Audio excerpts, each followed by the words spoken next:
Conservative commentator Ben Shapiro is noticing a little bit of backlash by his own viewers, his own supporters, because he keeps doling out anti-union propaganda. And turns out even conservatives understand the importance of strong labor unions. Now, Ben Shapiro has done a number of different videos attacking unions and putting out propaganda against unions. One of the more recent ones is this, which is a video talking about how public sector unions lead to a lot of bad, as Ben Shapiro writes in the caption, just like the real reason your kids aren't in school. And so, what honestly people should not be surprised by is the fact that you have socially conservative individuals in this country who are, yes, blue collar workers in many cases, who have union protection and they understand the importance of it. So some of the responses to this video were just delicious. And I want to give a quick hat tip to Nathan Robinson because he's the one who drew attention to this. He's from Current Affairs. You should check out his magazine. Now, Christopher Reynolds is one of the people who is watching Ben Shapiro's content apparently and disagrees wholeheartedly about this notion regarding labor unions. He says, yeah, my family has probably only prospered as well as it has because of Teamsters Union. I'm not really down with anti-union propaganda. Someone needs to stand up for the working class against the abusive corporations. And notice it even has 2 likes there. Another comment is from Jake Wright, who says, nothing is perfect, but since joining the IBEW in 2015, after 8 or so years working non-union in the electric utility industry, lineman, he says, my income has doubled. Some years tripled. My family gets employer paid healthcare insurance versus nearly $1,000 a month premiums for trash coverage. I have over $150,000 in employer paid annuity in just 5 years. That's the last statement, he says. And us, the workers, get a say-so on jobs and quite often get what we ask for if it's reasonable. So you can read the rest of the comment for yourselves, everyone.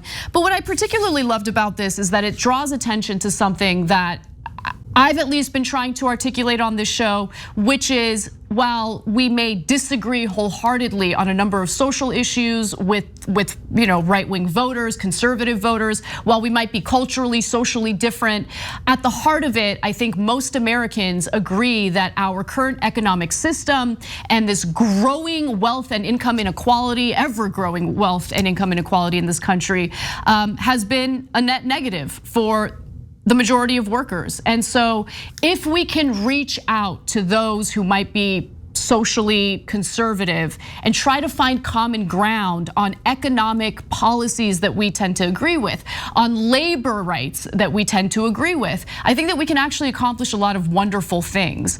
But Woz, I wanted to bring you into this conversation because I know that this is a point that you've been trying to make for quite some time as well.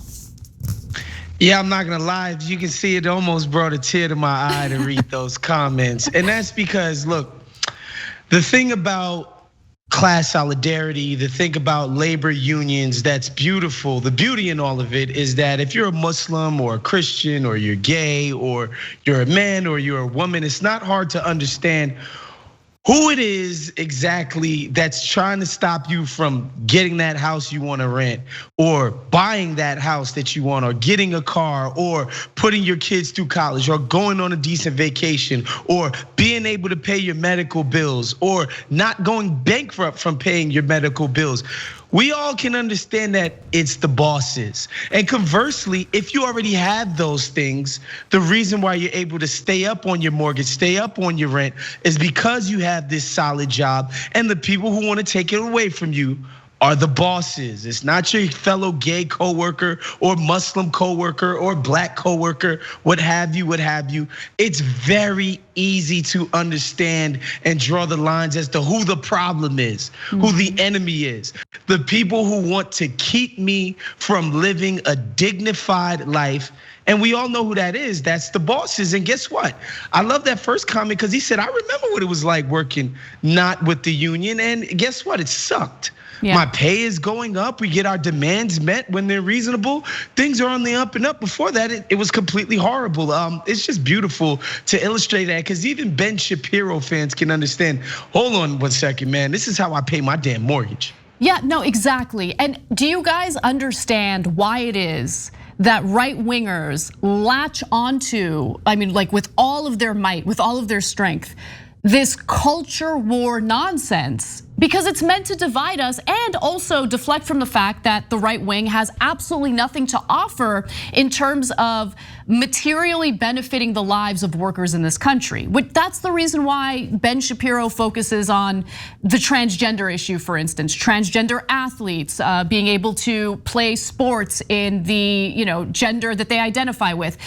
Part of the reason why is because I think that Ben Shapiro is genuinely socially conservative, but he has an inherent interest in avoiding topics that actually do, I think, unite many Americans, many members of his audience, many members of our audience. Now, again, on social issues, I have no doubt that there's pretty significant disagreement, when it comes to reproductive rights, when it comes to a whole host of issues. I'm not discounting that. However, we need to be able to find common ground on these incredibly important issues, the economy being one of them, workers' rights being one of them, and just focus on how we can work together to ensure that the electoral system actually represents candidates and congressional winners that represent our best interests, to ensure that we do what we can to get things like the PRO Act passed, which only strengthens the ability for workers to form unions and hopefully potentially in the future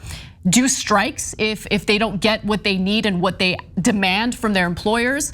And I also want to go to this other post by Ben Shapiro because first of all, it's a lie, but secondly, it gives me the opportunity to talk about why it is that labor unions have lost so much power in this country, really beginning in the 1950s. He wrote on Twitter, the law is stacked in favor, he claims, in favor of labor unions. The fact that Americans have dumped unions at an astonishing rate since 1950 is due to the fact that the vast majority of employees aren't all that interested in them, despite Democratic Party and media wish casting.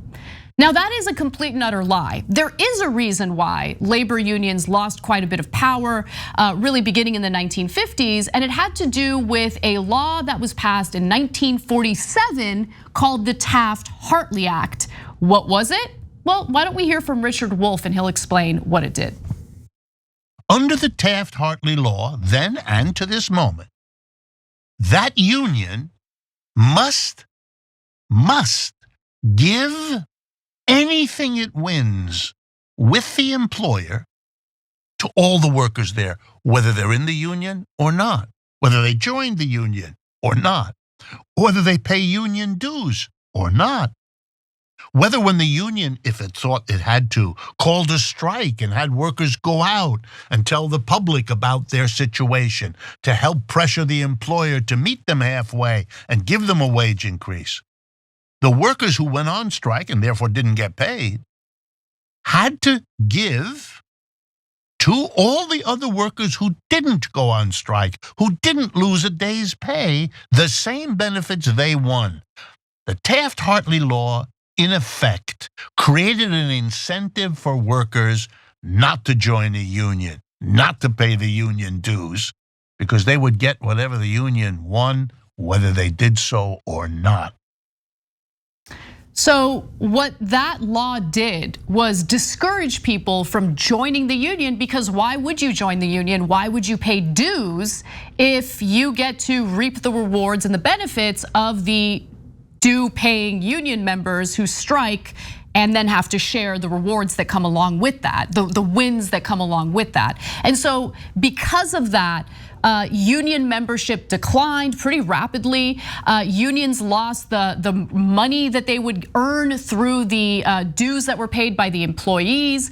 And that, of course, weakens the unions. Now, of course, Ben Shapiro, the cool kids philosopher, isn't gonna get into those details or the historical context or any of that, but he is paid to spew this kind of propaganda. I mean, you look at some of his funders and they certainly have a vested interest in ensuring that we don't increase taxes on the rich, ensuring that we don't pass legislation like the PRO Act, which again would reverse the damage that was done by the Taft-Hartley Act.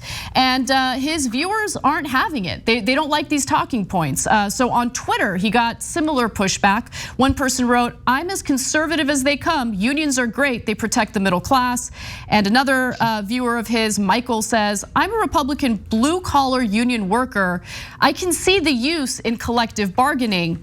And I just would like to help you guys see what the use is. If you were to maybe draw a graph to see what the use is, this is what it would look like. This is from data from the Economic Policy Institute, and it shows that as union membership declined, wealth inequality, or income inequality, I should say, increased. So more of the income from these companies traveled up to the top 10%.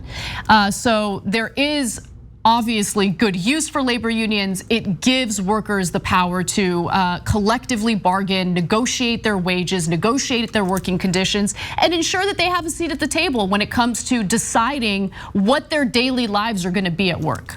Was. Yeah, it's funny that Ben Shapiro doesn't mention that. It's almost like human beings their behavior is going to almost always align with their incentives, right?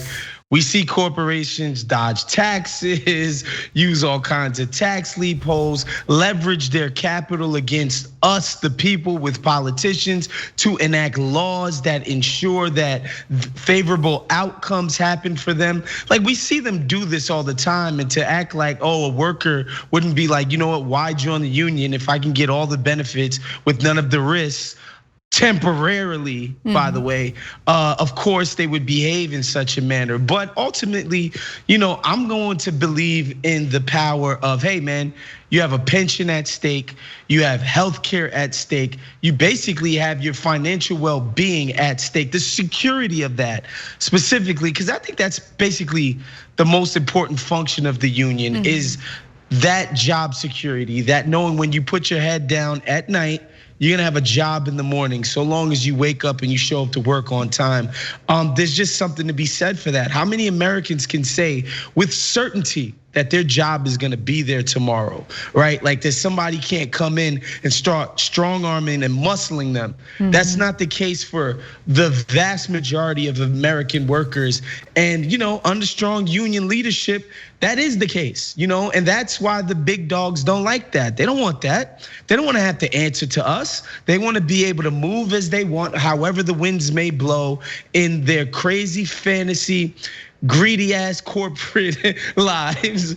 And then they just treat us how they feel like it, right? And again, when the decision is, well, hey, this trans guy or this trans thing or this gay thing or this black thing and my pension, the choice is always pretty clear. Yeah, so I wanted to respond to one quick super chat comment from Jay Smart, and I think that Jay brings up a good point. I think that there's also a misunderstanding, so let me just explain. So the comment is, Anna, I love you, but please stop boiling racism down to economic anxiety. They won't support any economic policy that will empower minorities. So that second part I completely disagree with. I think that if you look at polling, it's abundantly clear that yes, even Republican workers, conservative voters are very much in favor of economic policies that would be universal in terms of benefiting workers. They're not against it if it benefits black people or brown people. However, I also want to just disagree with what you're implying regarding my commentary. I am not in any way excusing racism, and I'm not boiling racism down to economic anxiety at all. I think that there are, again, socially conservative people, like a perfect example is religious people in the country. I don't think that it does us any favors to go after religious people if we ourselves are not religious, right? So I'm an atheist, I'm very clear about that, but I don't think that it helps to aggressively go after religious people and mock them for believing their religion, when in reality, maybe we can find some common ground even though they're conservative due to their religious values, right? So that's what I'm specifically referring to. But anyone who wants to like whitewash racism and pretend like it's non-existent, I don't agree with those people, so I want to be clear about that. Well, and also I think it's very important to understand positioning something, right? We gotta be real about the context that we live in America today, where people are watching Fox News all day, they're consuming hate radio all day. If they're getting this, universal health care is gonna disproportionately help black people, and it's being positioned as a black thing, a Mexican thing. Of course, they're gonna oppose it, right? It's just that you don't need to position it that way. To me, that's the point of it. I think marketing does matter. And some people say, well, do we want universal health care if the bigots are with it? Yes. Yeah. Of course we do. Yes, I agree. Yes, we do. That's what a lot of people just, I feel like a lot of the Democratic Party's messaging has been centered around moral high horsery. And that's cool. I know it makes you feel warm and fuzzy at night, but that stuff does not feed people. Well, you don't pay your bills with moral high horsery. I'm sorry. It's certainly not a substitute for what Americans need in terms of policies that redistribute wealth to actual workers, right? So that's the problem with the Democratic Party. They push, and by the way, so they push all of these like, no, we want equality, we want this, we want rights for people. They do it rhetorically, but they never actually do anything policy-wise or substantively to actually better the lives of the groups of people that they're talking about. They use it as a campaign tactic, and it's actually pretty gross because they do it intentionally to avoid talking about economic issues. And then at the same time, once they're in positions of power, once they're elected, once their re-election campaign is over, they just completely abandon actually doing anything to benefit anyone's lives. Thanks for watching The Young Turks, really appreciate it. Another way to show support is through YouTube memberships. You'll get to interact with us more. There's live chat emojis, badges. You've got emojis of me, Anna, John, JR. So those are super fun. But you also get playback of our exclusive member-only shows and specials right after they air. So all of that, all you gotta do is click that join button right underneath the video. Thank you.